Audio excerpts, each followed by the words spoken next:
I am Lawrence Osifo, your anchor to take you through on the show. I am not here alone. I'm here with my co-anchor, Joshua Okata. Joshua, good afternoon. Good to see you. Good afternoon, Lawrence. Happy New Year. Thank you so much. This is actually the first time we've been on sect since the New Year. Absolutely. And I'm very excited, to do this with you today. Absolutely. So we have so much more to talk about on the show this afternoon. Definitely we'll be looking at the education sector, a key to economic growth and development. True. I'm pretty sure you have so much ideas about the education sector, what should be done really for growth before our guests join us on the show. I'll share my idea. Okay.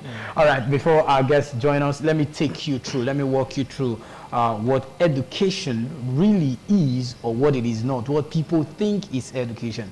Now, the primary aim of education goes beyond the literacy. Education aims to provide individuals with knowledge, skills, and values necessary to lead productive, fulfilling lives and contribute positively to the society.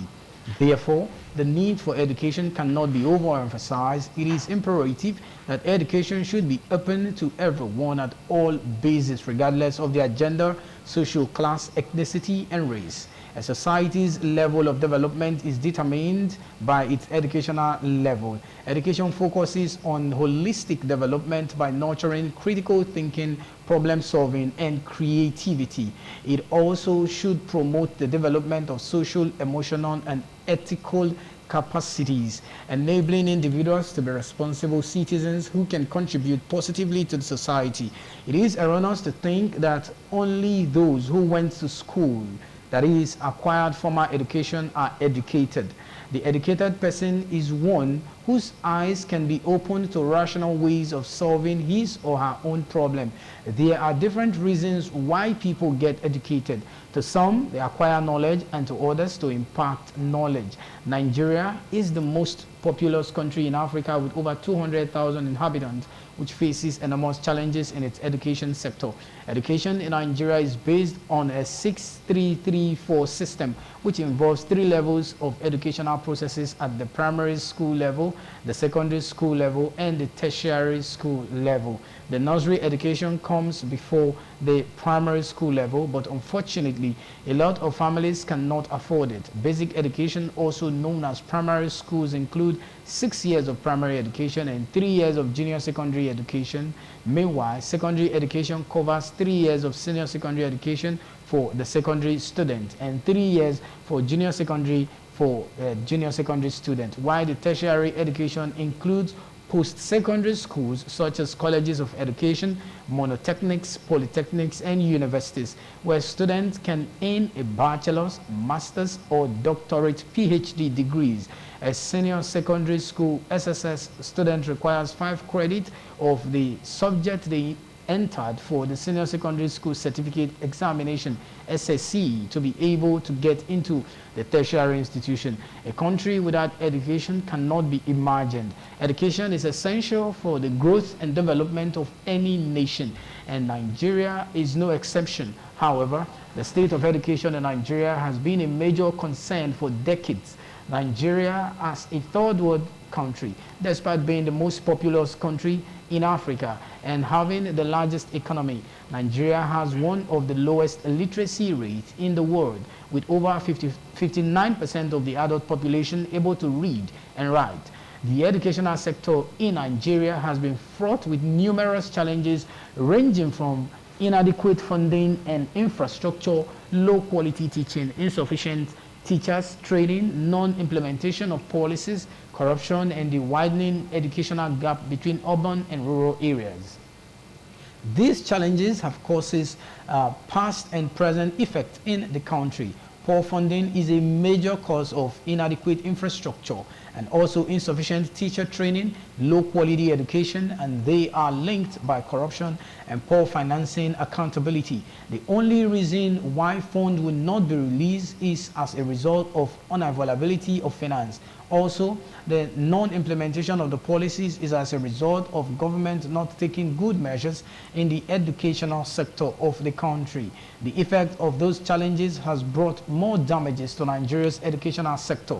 The first and the major challenge of the educational sector in Nigeria is inadequate funding and infrastructure by different levels of government. The Nigerian government allocated 7% of its annual budget to the education in the year 2021, despite the recommendation by United Nations Education Science Fund, UNESCO, and other organizations that recommend 26% average budget allocation toward education for developing countries.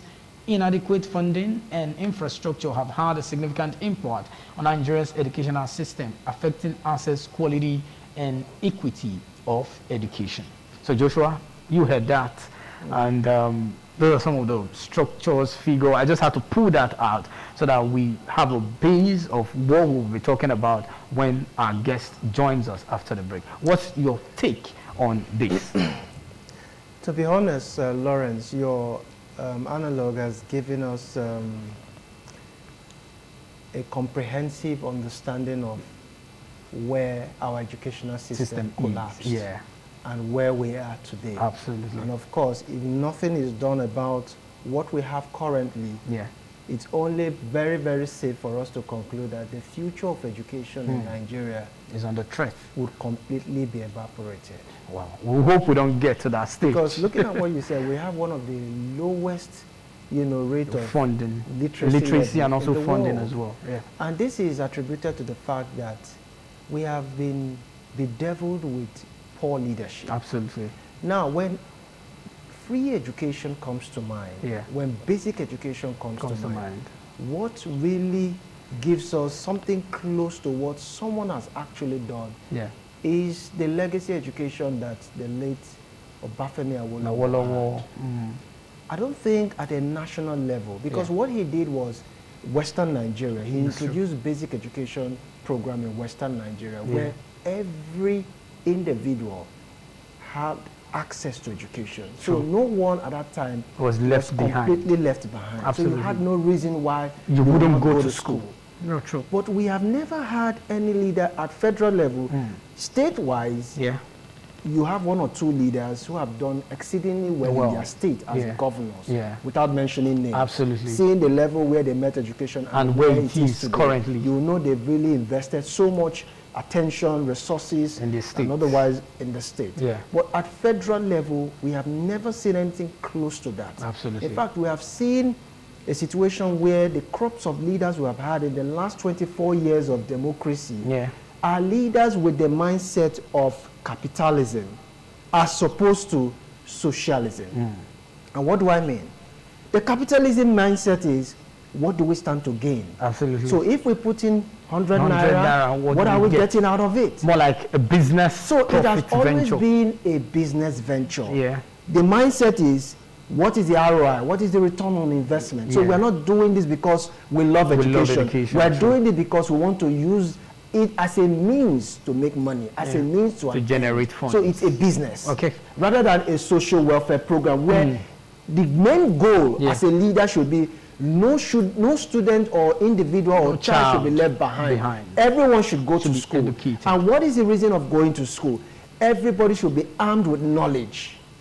So the moment you're armed with knowledge, you are already equipped as an individual to deal with complex issues in the society. True. And based on what you just read, it will add to the national development of the country. So the moment some group of persons are excluded from that program, what you have is the vices that comes with an uneducated person, which is he tends to look for something to survive or engage himself with, which is vices. You talk about all forms of violent crimes because the mindset is not equipped towards dealing with problems. Absolutely. What the mindset has right now is how to create havoc, how to create destruction. In fact, himself is a self-destruct. Absolutely true. So what we have currently now is nothing close to what the Awolowo system is. Look at what we have in the student loan program. The NEL fund. It has been replaced to social welfare program. Now, every individual who wants to go to school or inclined to be educated is left with no choice to embrace the program. Now, tell me why this program for me is not something I should advocate for. Because social welfare program should be a situation where you allow everybody to go to school without being forced to pay a premium. That's true. Now, they've withdrew that system and replaced it with a loan, which means there is no free education. Anymore. embrace this, and perhaps pay later. How on earth will we pay later? God help you, you embrace that program by going through every form of ways to embrace it, and at the end of the day, you don't get a meaningful job. How do you pay back? Okay, and you are left with paying for debt if you're not taking for the rest of your life. Okay, let's take a break now. So, usher in our guest. I'm pretty sure you have so much questions which you will be asking the guest. Let's take a short break on the show. Let our guest, who is an educationist, join us on the show. Let's analyze. Let's take a review of the education sector, how it can grow the economy for development. We'll go on a break. Stay with us. All right, thank you for staying with us on the program. You heard me read out about education, what should be done, what it should be, and how people should embrace education. And I have joining me in the studio live, Oladele Ogundele.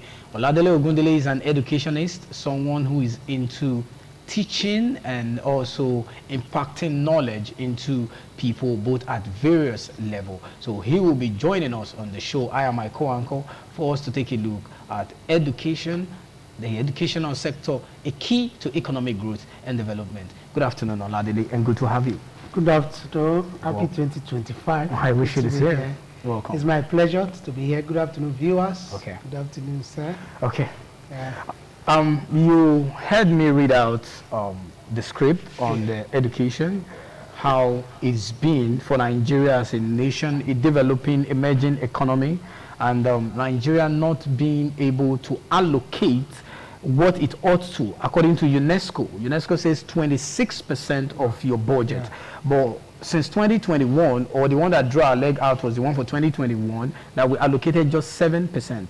Generally to you, what is education as an educationist that you are? Oh, thank you. Thank you. And it does sound interesting. Okay. Like having a background of what education is. Yeah. You know, before talking into that, I think we should know what education is not. Yeah. I used to tell people that education is not BSc. Okay. Education is not MSc. Okay. Education is not PhD. Right. If they are, we will not be where we are today. As a nation. Today. Because of the leaders we have. The power of PhD is everywhere. Okay. We have them everywhere. Yeah.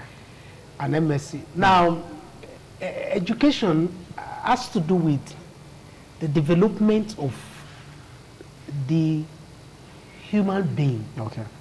Mentally and consequently the society at large. Yeah. You know, you can't separate development and education. Okay. So they go hand in hand. Yes. That is why, though we have what we call formal education. Yeah. That is where we have laid down a framework through which we acquire this. But if we come to our nation, Nigeria, we have failed. Sorry to use that word. Okay. When it comes to education. Yeah. You know, why do I say that?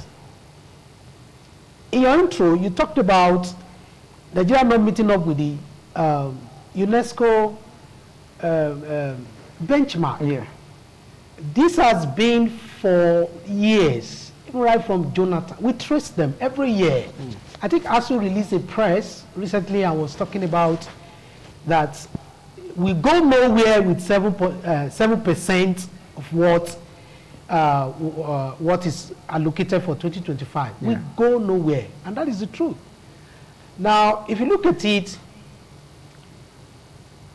if you want development, and you don't develop the developers, the initiators of the development, you cannot have it. You can't have your cake and still eat it, or you can't eat your cake and still have it.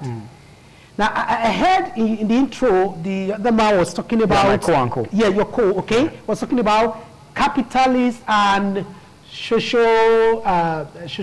Yeah. And we're talking about... I keep saying this, that education is a social service. Okay.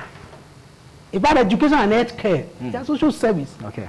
But today, if Education in Nigeria now have been left in the hands of the bourgeois. Where people make money. Yeah, make money. It's like business venture. Yes. Just like we said when we opened it. Yes, exactly. And why? Because the government allowed it.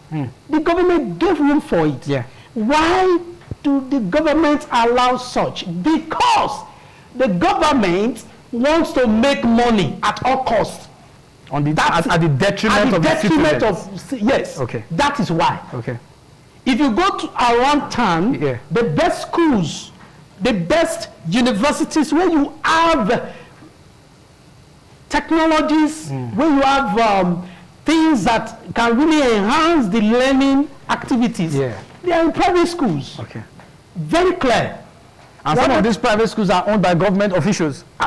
Thank you. You helped me to complete. That's the next thing I want to say. These schools are owned by government officials or former government officials or appointees that went into the system, take our money, use it to establish school that cannot be avoided or that cannot be afforded by the common man. The commoners. Okay. Unfortunately, it's my constituency, but I have to say it. Absolutely. Our churches also follow suit. No, the churches, we will get to the churches. Where churches have universities, the members of the churches cannot attend universities, but they are paying tithe and offering to the church. We will get there. Because when you, I think I remember in this state, by God's grace in those states, I'm the state secretary of Private School Association. Wow. And I've had the opportunity to interface with about 3 commissioners. Of education? Yes. Of education. The last one, the one before Ijegbai, all of them, we know ourselves. Definitely, you might still have the opportunity to meet with the new one that will come. Yeah, sure, I will. My tenure is still on. Okay. Now, what I discovered is that everybody is coming, it's a sector that there is a paid amount. There is an allocation that is given. That, hello, when you are going there, this is what you should bring out. What do you expect? Wow. So it's more like they are giving them a target? A target. Okay. Thank you for that one. A target. This thing falls back to the society. Absolutely. And the children are at the mercy. The parents are at the mercy. At the end, the parents can, whatever they cannot afford, whether they cannot pay for, their nose. They will not also get it. And you're expecting that the nation will. That is why we are today. Okay. And lastly, let me say something. Okay. You see, when we talk about education, like I said, that development of the mental, of the totality of man. Human mind. You know, I used to say this, that even in the Bible, in Genesis, when God says, go and, dress the garden, in Genesis chapter 2, dress the garden. The word dress it connotes about 3 words. It means to till. Okay. It means to do like an evaluation. Are you getting it now? Explore. Like take a stock of it. And adding value. Yeah, adding value, because you are to take charge of it. Absolutely. That is what education is about. Okay. And by the time we are doing, we are doing more harm than we think. Are you getting than good? Yeah. Let's say, for example, you have a situation where tax is tax that government is all about, how they will make money. What you observe or what you will see there is that at the end, the particular school have to now demand more money from the government. Absolutely. From the children. From the children and at the end, parents. from the parents. And at the end, we have some children now, especially since this present administration, that have not returned to school. Because they don't have money. They don't have money. They can't pay. The parents can't pay. Yes. Okay. And if they want the government school that seems to be free, same. That's the word. Yes. It's not more accessible. It's not uniformly distributed. Everywhere. We have communities growing, and you don't have schools in those communities. So you've really laid the foundation for us to now, tread on. And I want to first of all acknowledge a statement you made when you said education is not your BSc certificate. It's not your MSc, neither is it your PhD. Yes.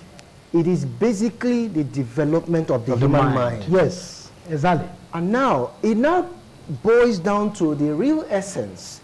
Why, unfortunately though, many who went to school and graduated never knew the purpose for which they were awarded a certificate. And they also say it is always on the premise of two things. Character and learning. Yeah, absolutely. Thank you. Thank you. How many today understand why they have a certificate in their hands? That's true. They do not know. They just feel, this is why I went to school.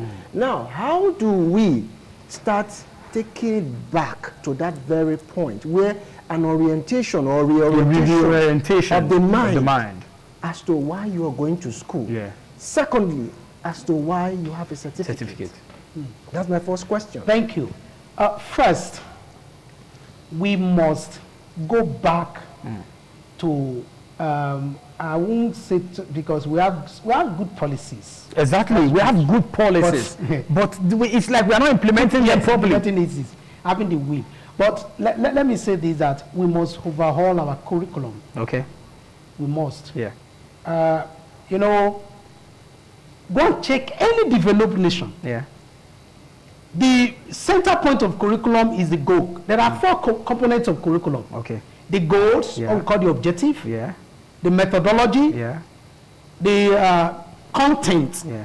The delivery. Yeah. The content. That is the content that you're going to deliver. And the last one is the evaluation. Okay. We call the examination, whatever. Yeah. Now, we must first of all sit down and get our objectives, our goal right. Get it right.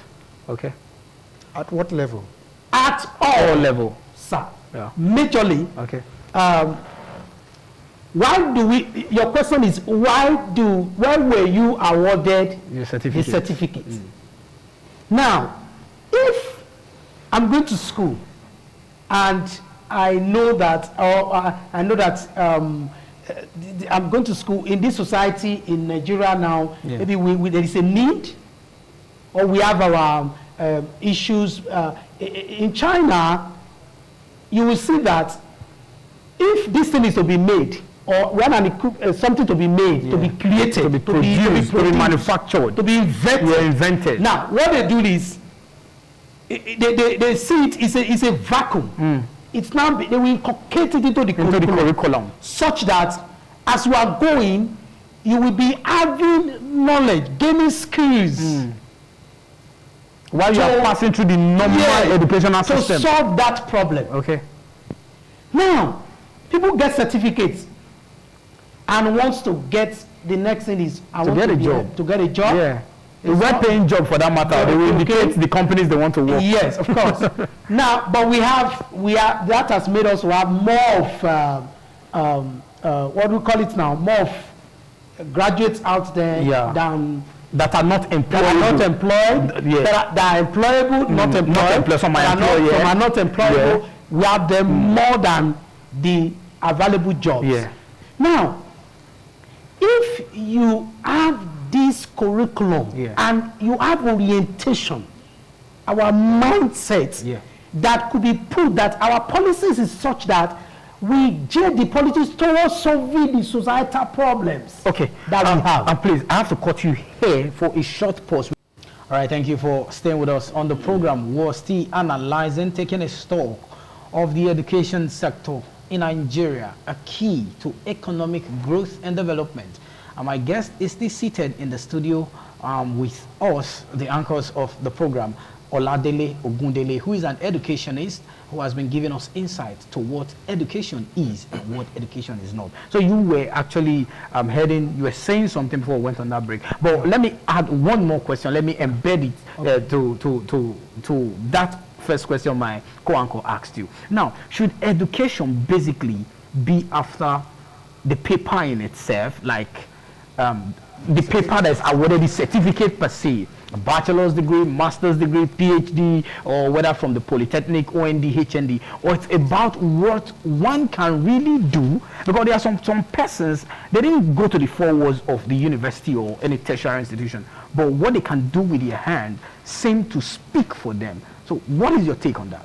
Okay, if you say, yes, education, probably maybe that is a formal document, kind of, to like have record.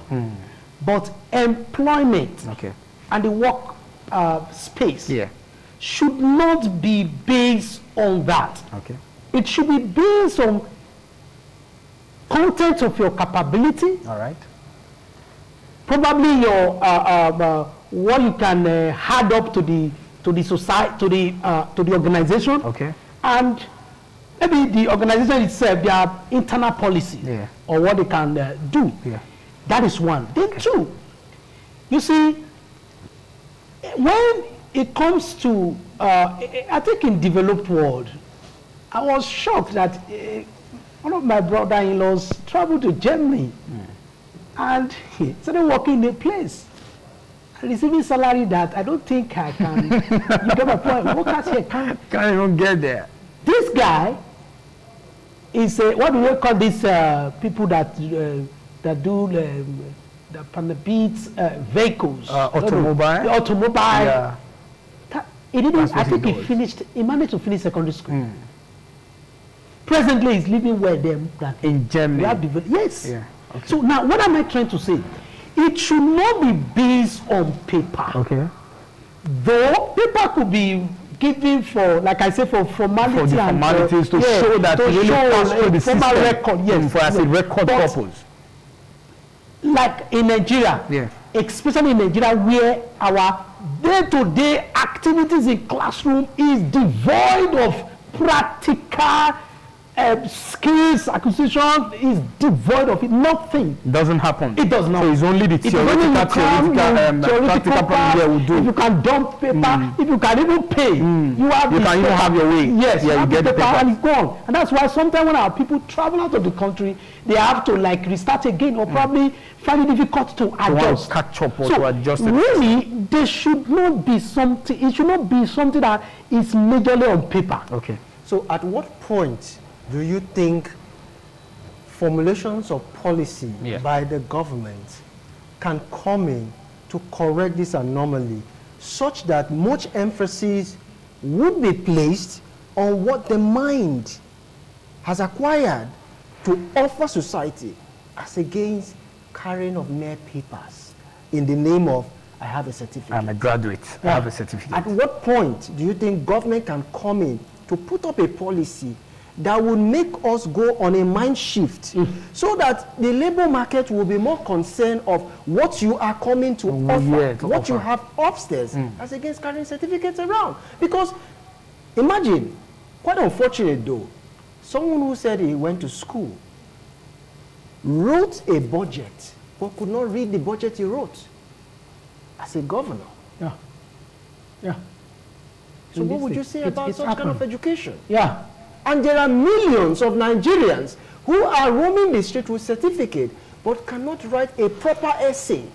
I came across one. At what point, that's my question to you right now, at what point do you think that the lawmakers can put up a policy formulation, a bill that can go through first and second reading and get it assented by the president, so that it becomes a law, so that we begin to see a mind shift toward that direction, because it's an embarrassment. It is very serious. That if someone in NYSC orientation course couldn't spell his or her name, and the person passed through the university, how did he get his education? So let's talk about all of that. That is the system we are in. Well, you talked about at what point. Now, first I mentioned earlier, which I want to reiterate, that first at the policy formation, you see, we need to go back and reform that, let our curriculum capture skills, development, so that, because, you know, like I told you, if you go to the labor market, no matter what, the labor market will still like ask you for paper. Absolutely, they need it. That should be towards the end. Yes, yes. Not at the initial. Yes. Not at the initial. Yeah, right? that's what I wanted to say. Yeah. Now, the other thing that they need to do is at the point of when you are talking about when the labor market need to the National Assembly, the lawmakers, the policy makers needs to bring up something that has to do with regulating that our labor markets, our organization should not be majorly paper-minded. Are you following me now? They should form policy like that. Okay. It's quite unfortunate they are not talking that way. They are talking about how they will grab. They're talking about 2027. Yes, how they will grab this one. Have you heard Senate President talk about how they will capture this state, capture this state, capture this state? That is what they are after. Okay. It's a very terrible state. I'm telling you the truth. Truth be told. Now, but like you said, they're supposed to be talking of, because this issue we are discussing is very, very important. Once you can't separate education from economic growth. Never. Growth, you cannot. Yeah. Our budget is we are putting security as the highest.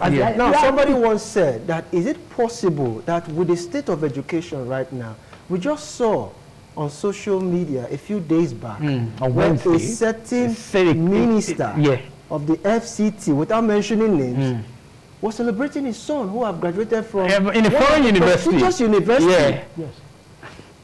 Whereas the average man can even send a child to government primary school. Government schools. He did that with government money. Well, that's an allegation. Let's not. When I say government money, whether it could be, I'm not saying stolen money. Okay, maybe his paid salary. Okay, fine. Fine, I get that. It could be his salary he earned as a government official. Okay. But we are in the street making our own. Okay, right. So if government schools were actually working, so let's go back to the conversation. If government schools were actually would there be need for anybody to prioritize foreign education over having an education in his own country? And what should you think our lawmakers should do now? Should there be an embargo of a sort or a ban officially from politically exposed persons, official persons in government having their children school abroad? Should there be a policy so that we start paying more emphasis in developing our educational system, because it's collapsing? And just as you said earlier on, we're having more private schools than even government schools. They are springing up every day. Some of our government schools that we had the opportunity of attending, they're a ghost of itself. So what do you think we should do? Should there be a ban, an official ban, that all government officials should not have their children's school abroad? Should that be the reason for us to have it? And not just only school abroad, school in a private institution. Because it will be very good that I am running a master's program. The son of the governor of the president is seated with me in a dilapidated class. I like that. When it's raining, we are inside the rain together in the class. When the sun is shining, we're there together. They responded. Actually, first, there should be a serious government should declare state of emergency on education. Okay. We need it now. That's the truth. Then two, there should be, like just as you said, I will allude to that there should be a policy coming up, or there should be our government making the statement that once you are an official of government, an appointee of government, then your family should attend government school, should have service delivered to them in government health centers, to have all the everything that have to do with government facilities. What do you think would be the sanction?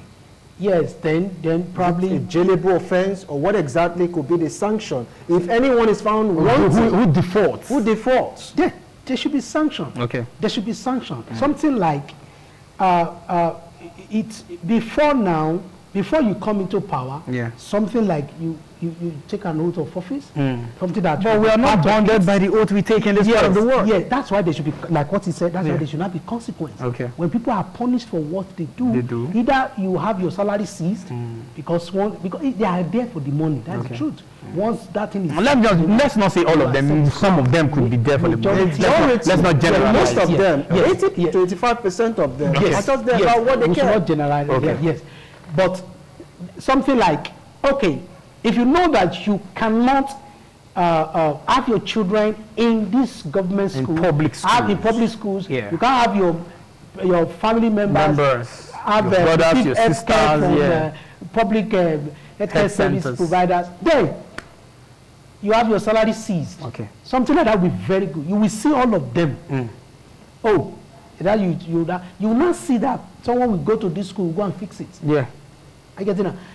But it can, some of these are our politician leaders can fix University of Benin with their money. Yeah, they have the resources. They going to use the money to charter private jets. They will fix it. Without even mentioning names, there is a certain government official in the past occupied a very sensitive position who has one of the best universities in South Africa. Wow. Where people pay in hard currency. In foreign currencies. Okay. One of the best universities. Okay. Oladele, let's now look at... The university in the country here is dilapidated.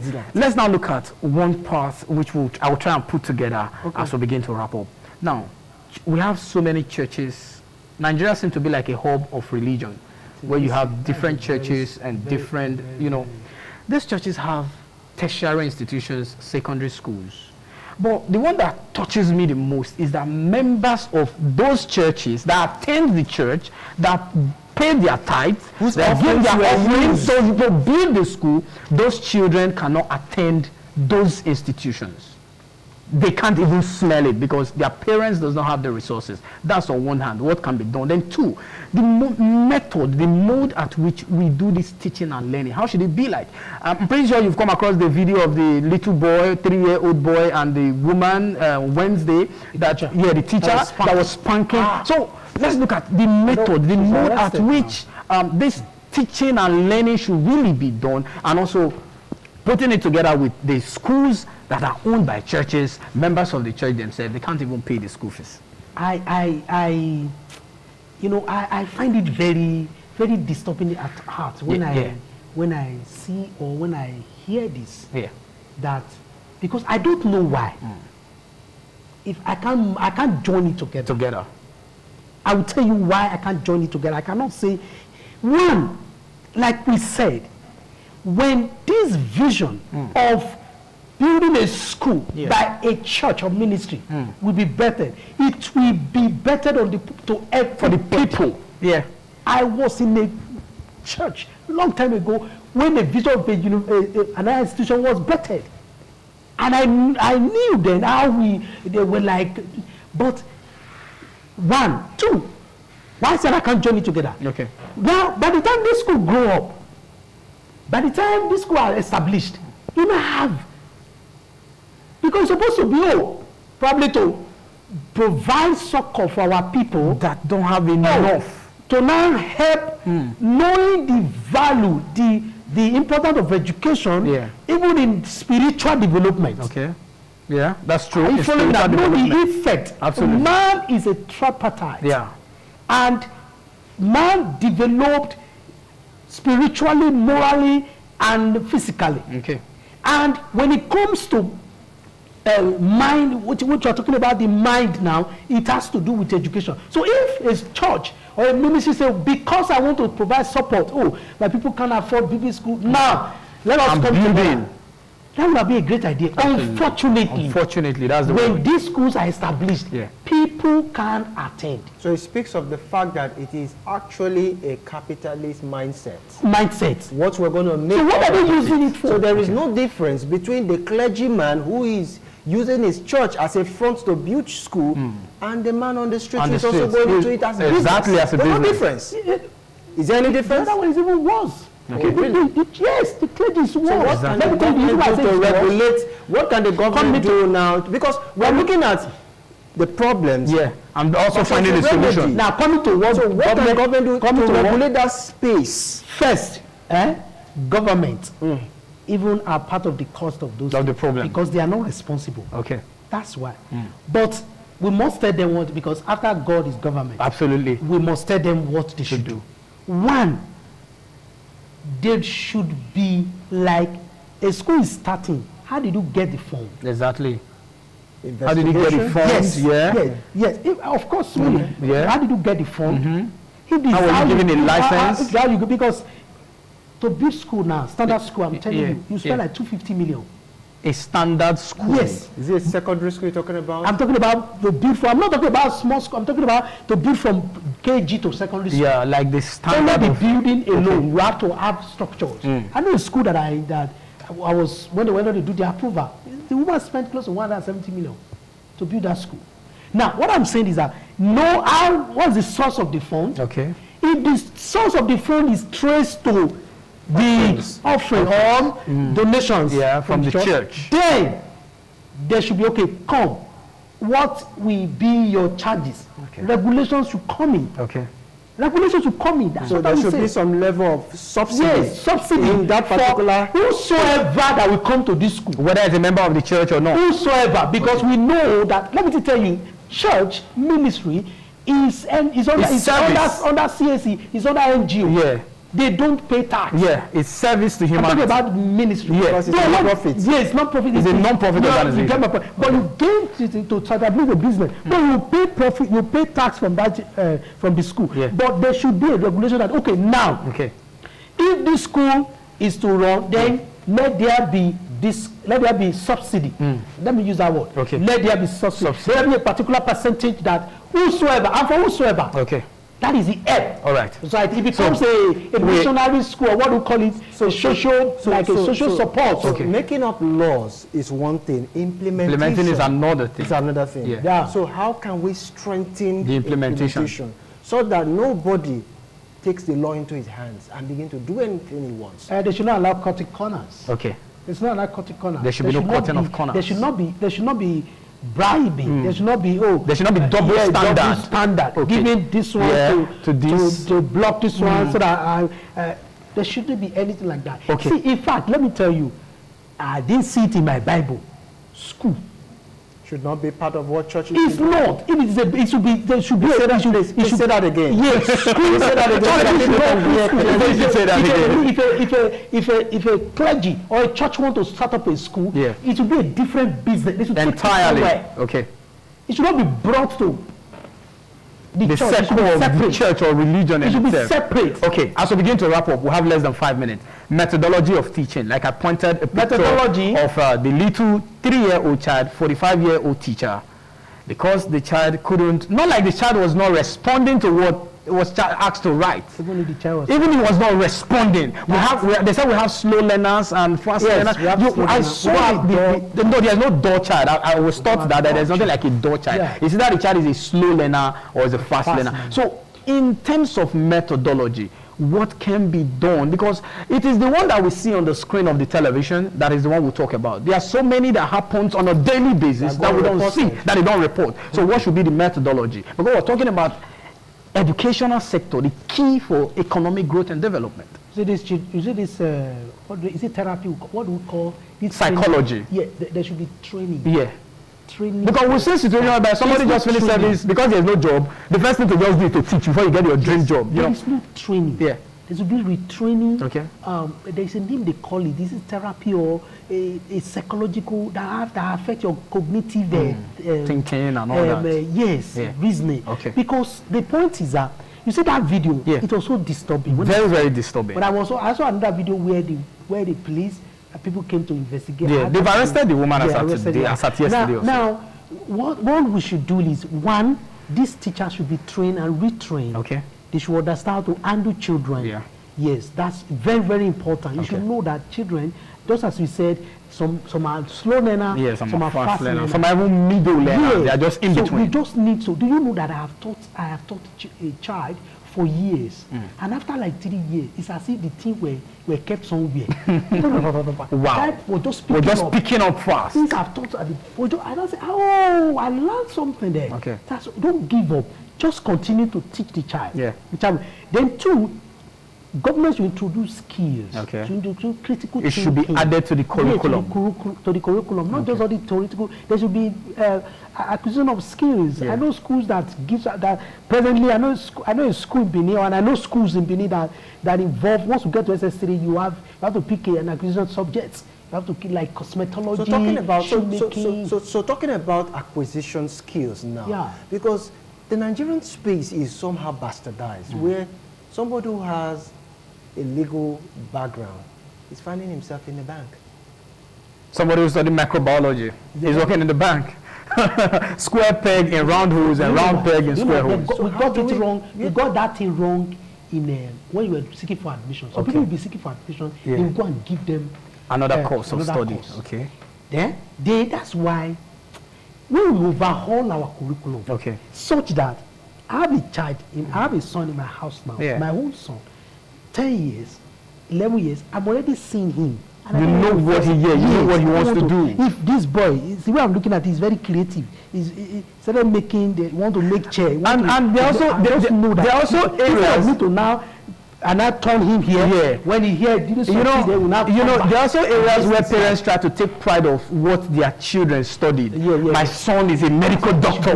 My son is a lawyer. My son is an engineer. I don't know. And the child don't want to study medicine or law or engineering. The child probably want to study fashion design. You understand? We have also heard cases where children come out to say, I actually was living the life of my father. Yeah. Perhaps he told me that if I don't study this particular course, I will not be sponsored. Exactly, it happens. So when I mention state of emergency, you understand that the state of emergency is something including the home, everywhere, and overhaul. Okay. There will now be stakeholder meetings. Absolutely. National, state. Okay. We are not getting this thing right. Absolutely. Let us get it right. We have to get it right. Let me tell you something. I saw something in the former governor of Obaseki. Okay, administration. I saw something. Yeah. Maybe people don't see it. Okay. The first time I had a meeting with him, 6 of us, in his private, what I saw somebody that is thinking direction of bringing different to education. Okay. But there are so many bottlenecks. Exactly. There are so many political whatever. Okay. You get it. On a final note. All right. On a final note, there should be overhauling of our curriculum. Okay. In our schools, there should be there should be before I mentioned that there should be state of emergency where we overhaul the whole system, where parents are giving orientation on what education is. Education is not BSc. Education is not PhD. Education is the total development of the mindset, the mental capacity for the development of the society at large. So I want to beg our government to take education as a social services. Don't bottleneck private schools. Don't squeeze them. They in return squeeze the parents, the people. Exactly. And some of them have gone back to the street. They are not schooling. In UB, we are supposed to have free compulsory education for 9 years. But as I speak to you, some children cannot have it free. Why? Because in our budget, there is a percentage that is allocated for education. The time is not always enough for a live television program of this sort. But I assure you, we're going to have a part 2 of this conversation, and you will come here again. It's an assurance. We will do that again, because there's so much more to talk about in terms of education, the educational sector, and where we've gotten it wrong, what we have to do to get it right. Thank you very much for your time with us this afternoon. We appreciate you. On behalf of my co-anchor, Joshua Okata, we thank you for being a part of the show this beautiful afternoon. God willing, we'll be back again next week, Friday, with another interesting topic on the program. I am Lawrence Osifo saying see you again, and bye for now.